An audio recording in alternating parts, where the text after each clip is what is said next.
In the quiet village of Willowmere lived a girl whose beauty was the talk of the land. Her name was Elena. Every noble family wished to make her their daughter-in-law. Anyone who saw her once couldn't stop praising her charm. Slowly, her beauty became a matter of conversation in every household, and many men dreamed of marrying her. One day, a group of young men were joking around near an old tree when someone mentioned Elena. They all sighed, wishing she could be their wife, but none of them knew that the ancient tree they sat under was home to a powerful Jinn named Zarin. Hearing them speak of Elena stirred something within him. Curious about her beauty, he became determined to see her with his own eyes. Elena had 2 elder sisters, but unlike her, they lacked grace and beauty. As suitors came only for Elena, jealousy took root in their hearts. They began treating her poorly, blaming her for every misfortune. Her parents, growing concerned about the tension and constant visits from strangers, decided to marry Elena off before her sisters. Despite receiving marriage proposals from wealthy families, her parents hesitated. They didn't feel worthy of such alliances. Elena, meanwhile, was caught in the middle of attention, jealousy, and rising discomfort. Young men started lurking around her house just to catch a glimpse of her, making it hard for the girls of the house to go out freely. One day, while returning from the market, Elena was harassed by a group of boys. One of them even tried to grab her hand. As she struggled to break free, a stranger stepped out of the crowd and swiftly forced the boy to let go. Elena fled in fear. But what followed left everyone stunned.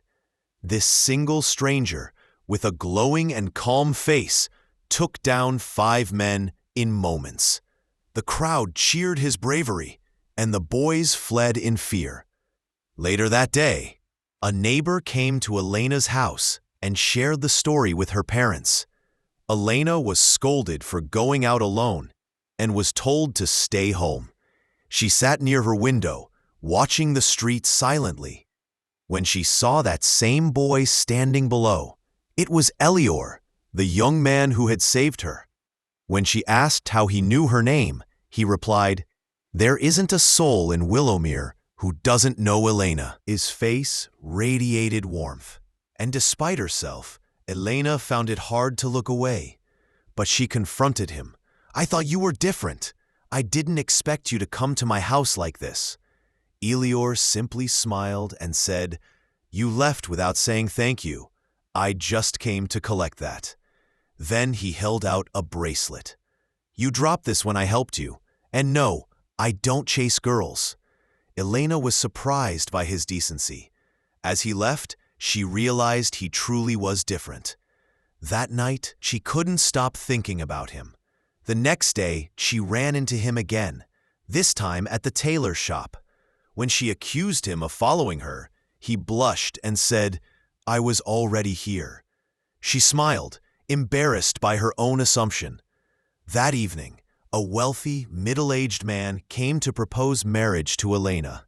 Her heart sank. He was old enough to be her father. Despite his riches, Elena couldn't imagine herself marrying him. She sat by the window again, and just as before, Elior appeared outside. "How are you?" he asked. She couldn't speak, her eyes filled with tears. She shut the window and ran to her room.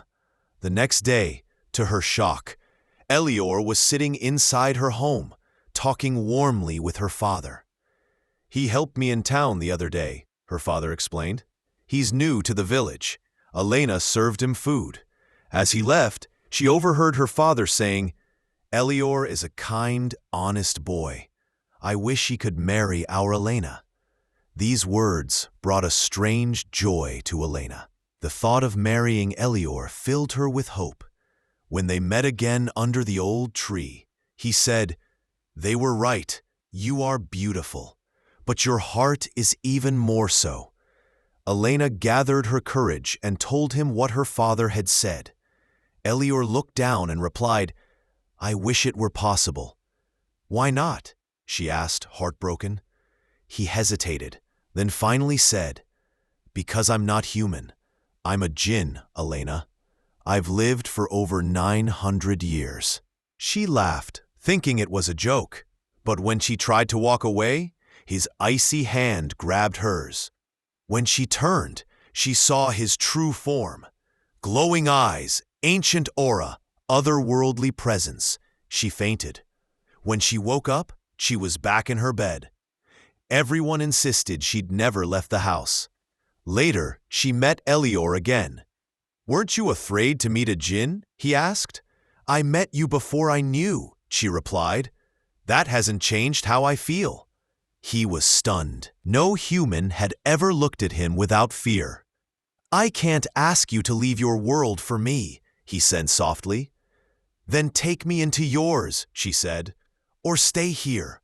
Just don't leave me." Elior realized he couldn't stay without her. He arranged marriages for her 2 elder sisters, helped her parents financially, and finally asked for her hand in marriage. But he requested 1 year to go away and settle some things. He would return and marry her. That year was the hardest of Elena's life. She waited every day, hoping for his return. A year passed, then 6 more months. Still, he didn't come back.